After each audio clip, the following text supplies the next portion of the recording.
Dear students, welcome to all of you. आज हम समाज की जो परिभाषा मैकाइवर एवं पेज महोदय के द्वारा दी गई है उसके बारे में चर्चा करेंगे। मैकाइवर एवं पेज ने अपनी बहुत प्रसिद्ध कृति है उनकी सोसाइटी में इस समाज की व्याख्या की है, समाज को परिभाषित किया है, कई तत्वों से मिलकर के आपकी परिभाषा बनी है, उसके बारे में हम लोग आज चर्चा करेंगे। सर्वप्रथम आपको यह ध्यान में रहना चाहिए कि मैकाइवर पेज ने समाज को किस तरह से परिभाषित किया है। मैकाइवर पेज कहते हैं कि समाज कार्य प्रणालियों एवं रीतियों की, अधिकार सत्ता एवं पारस्परिक सहायता की, अनेक समूहों एवं श्रेणियों की या विभागों की तथा मानव व्यवहार के नियंत्रणों एवं स्वतंत्रताओं की एक व्यवस्था है। मैकाइवर पेज ने अपनी परिभाषा के अंतर्गत इन सब तत्वों को लिया है। कार्य प्रणालियाँ, अधिकार, सत्ता, रीतियाँ, स्वतंत्रता, समूह, विभाग, इन सब के बारे में हम वन बाय वन डिस्कस करेंगे। और आगे कहते हैं मैकाइवर पेज कि यह एक सामाजिक संबंधों का जाल है जिसे हम समाज कहते हैं और यह सदैव परिवर्तित होता रहता है, एक जटिल व्यवस्था है। कहने का मतलब इस सदैव परिवर्तनशील जटिल व्यवस्था को हम समाज कहते हैं। यह सामाजिक संबंधों का जाल है और यह सदैव परिवर्तित होता रहता है, चलायमान है, डायनेमिक है। चेंजेस सोसाइटी में समय काल के अनुसार आते रहते हैं। अब हम मैकाइवर पेज ने जो अपनी परिभाषा में विभिन्न तत्व दिए हैं, जो आधार दिए हैं, उनके बारे में वन बाय वन डिस्कस करते हैं। समाज की प्यारे विद्यार्थियों सबसे छोटी इकाई परिस्थिति है, इसके बारे में भी आगे हम पढ़ाएंगे। कोई पूछता है कि जैसे मान लो मनुष्य के शरीर की सबसे छोटी इकाई कौन सी है, तो हम कहते हैं कि वो सेल है, कोशिका है, बिल्डिंग ब्लॉक्स हैं। ठीक है ना। जिस तरह से किसी इमारत की सबसे छोटी इकाई उसकी ब्रिक होती है, उसकी ईंट होती है, उसी तरह से अगर प्रश्न आता है कि समाज की सबसे छोटी इकाई क्या है, तो वो है स्टेटस, परिस्थिति। इसके बारे में अलग व्याख्यान में आपको बताऊंगा विस्तृत से। अब बात करें इनके जो आधार है उनके बारे में। पहला है रीतियाँ।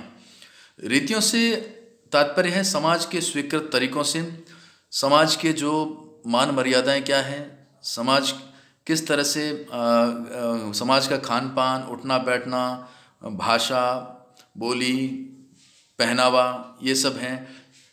इन सभी से मिलकर के रीतियाँ बनती हैं और रीतियों से ही व्यवहार तथा संबंध मनुष्यों के सुनिश्चित होते हैं।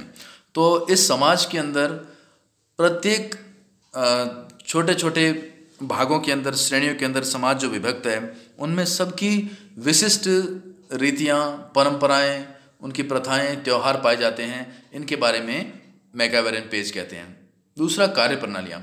सभी समाजों में कार्य करने के कुछ तौर तरीके होते हैं। इन्हीं तौर तरीकों के माध्यम से समाज व्यक्ति को इच्छाओं या लक्ष्यों की पूर्ति करने के लिए प्रोत्साहित करता है, व्यक्ति में उमंग को पैदा करता है। और कार्य प्रणालियों की इसी सुनिश्चित व्यवस्था को हम संस्था कहते हैं। एक संस्था भी समाजशास्त्र में एक अवधारणा है बहुत बड़ी, उसके बारे में हम लोग आगे वाली यूनिट्स के अंदर ये आएगा जब हम चर्चा करेंगे इसके ऊपर। और एक बात है कि ऐसा नहीं है कि कार्य प्रणालियाँ सार्वभौमिक हों, समय, स्थान तथा संदर्भ के साथ ये कार्य प्रणालियाँ बदलती रहती हैं। कार्य प्रणाली में अंतर के कारण ही एक समाज दूसरे समाज से अलग दिखाई देता है। तो पहले प्रत्येक समाज की जो वर्किंग प्रोसीजर्स हैं, जो कार्य प्रणालियाँ हैं, कार्य करने के तरीके हैं, वो अलग अलग हैं।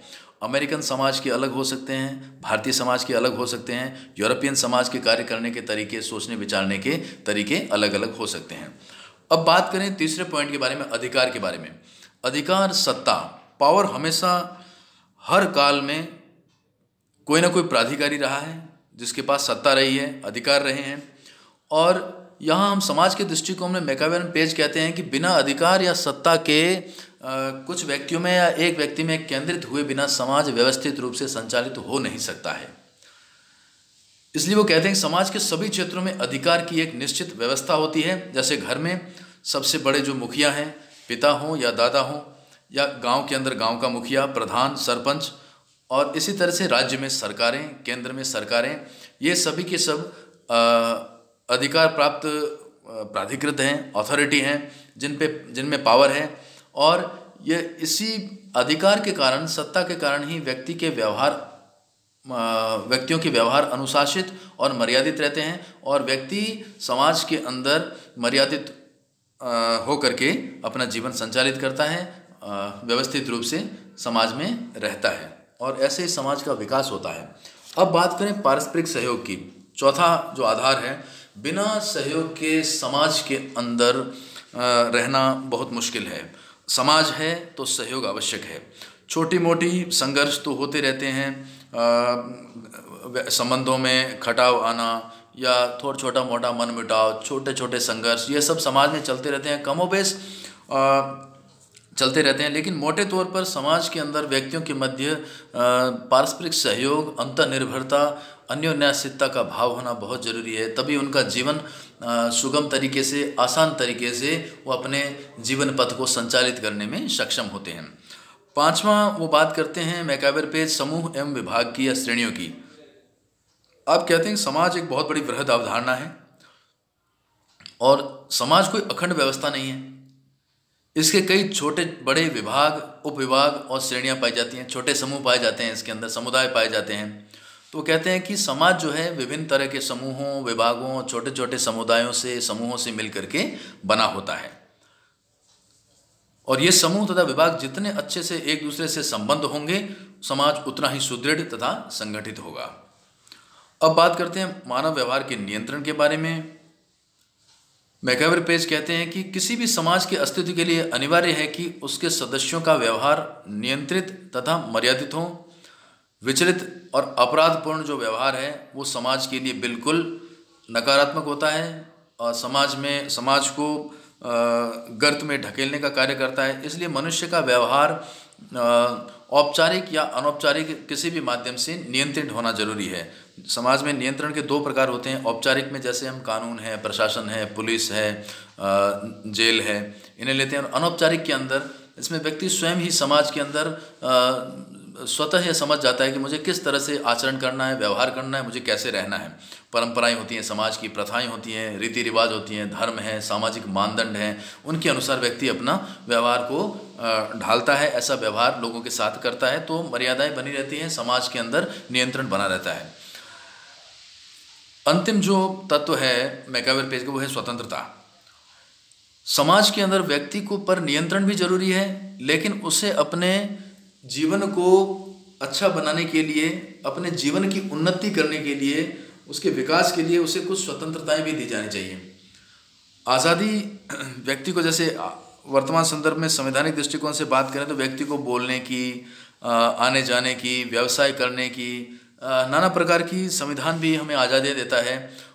लेकिन इनमें यह है कि आप बोल रहे हो कहीं पर या ऐसा कृत्य कर रहे हो जिससे दूसरा व्यक्ति प्रभावित ना हो, दूसरे व्यक्ति नकारात्मक रूप से प्रभावित ना हो, उसे कोई परेशानी आपसे नहीं होनी चाहिए। आप बोल सकते हैं, आ जा सकते हैं, अपना व्यवसाय व्यवहार कहीं पर भी आप अपना बिजनेस कर सकते हैं। पूरे हिंदुस्तान के अंदर ये संवैधानिक व्यवस्था है। यही बात मैकाइवर पेज भी कहते हैं कि व्यक्ति को अपने विकास के लिए और उसे कुछ स्वतंत्रताएं, लिबर्टी देनी बहुत ज़रूरी है। तो ये स्वतंत्रता मनुष्य को मिलती है समाज के अंदर। इस प्रकार मैकाइवर पेज के द्वारा जो परिभाषा दी गई उससे स्पष्ट परिलक्षित होता है कि समाज क्या है। समाज का आधार जो है, ये 7 चीज़ें जो बताई हैं, ये ही समाज है। समाज का आधार रीतियाँ, कार्यप्रणालियाँ, अधिकार, पारस्परिक सहयोग, समूह एवं उनका विभाजन, मानव व्यवहारों का नियंत्रण, स्वतंत्रताएं और व्यवस्थाएं हैं। इन्हीं आधारों पर मनुष्य एक दूसरे से संबंध स्थापित करता है और संबंधों के इन्हीं ताने बाने को, इन्हीं संबंधों के जाल को मैकाइवर पेज कहते हैं, सोसाइटी कहते हैं। Thanks to all of you.